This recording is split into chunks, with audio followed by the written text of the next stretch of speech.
"500 years ago, there were people on both sides of the Atlantic Ocean, but neither knew about the other.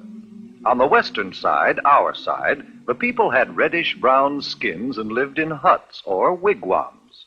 On the eastern side, in Europe, the people were white-skinned. They had learned how to build houses and large sailing ships.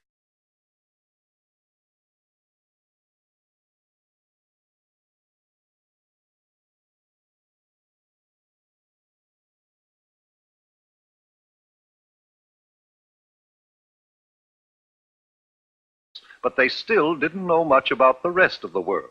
In fact, most of them believed the earth was flat.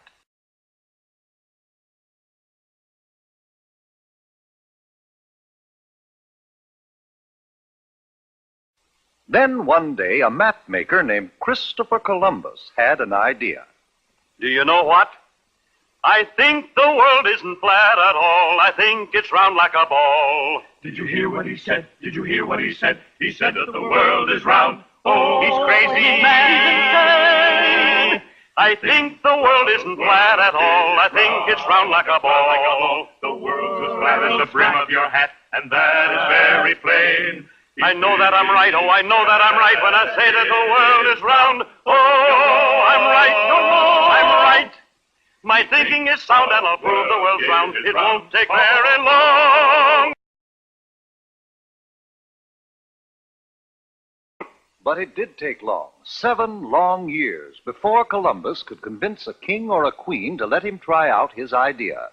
Then Queen Isabella of Spain agreed to supply the ships and men for his trip. "I will discover a shortcut to India and bring back some of the great wealth I find there.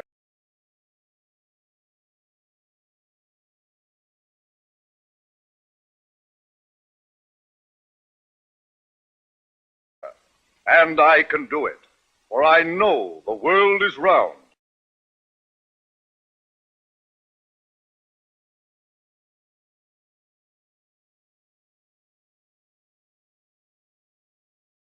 And instead of going east to India, I shall sail west and reach India around the other way.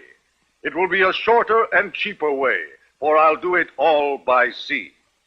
Queen Isabella provided Columbus with 3 ships, the Nina, the Pinta, and the Santa Maria. And on August 3rd, 1492, they set sail across the unknown Atlantic. High on the foaming tide, over the ocean, onward our ships will ride, onward, my sailors.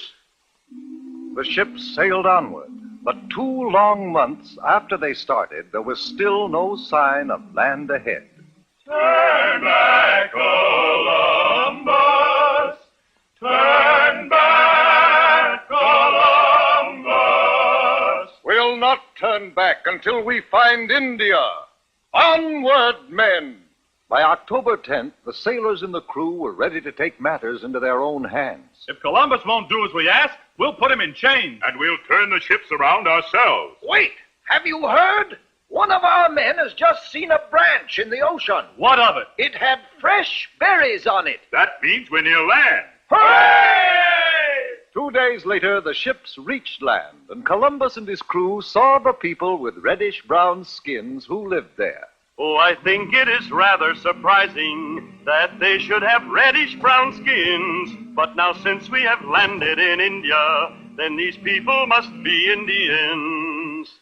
We'll call this part of India San Salvador, and I take possession of it in the name of the King and Queen of Spain.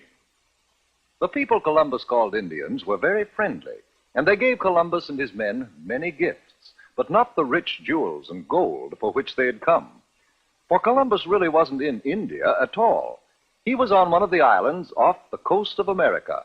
But because of Columbus's mistake, the natives of America have been called Indians ever since.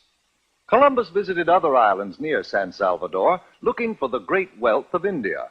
And then he and some of his men returned to Spain.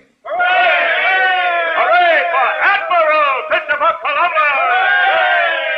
Columbus had no trouble getting ships and men for his second voyage, but he still hadn't the slightest idea that he was headed for the vast continent of America, and that he would have had to cross it and sail over the Pacific Ocean before he could reach India by traveling west. The men of Europe were no longer afraid of the ocean. Columbus made 2 more voyages, and other explorers followed. But each year on October 12th, we celebrate Columbus Day, the anniversary of that day in 1492, when Columbus first sighted the land of the New World, America.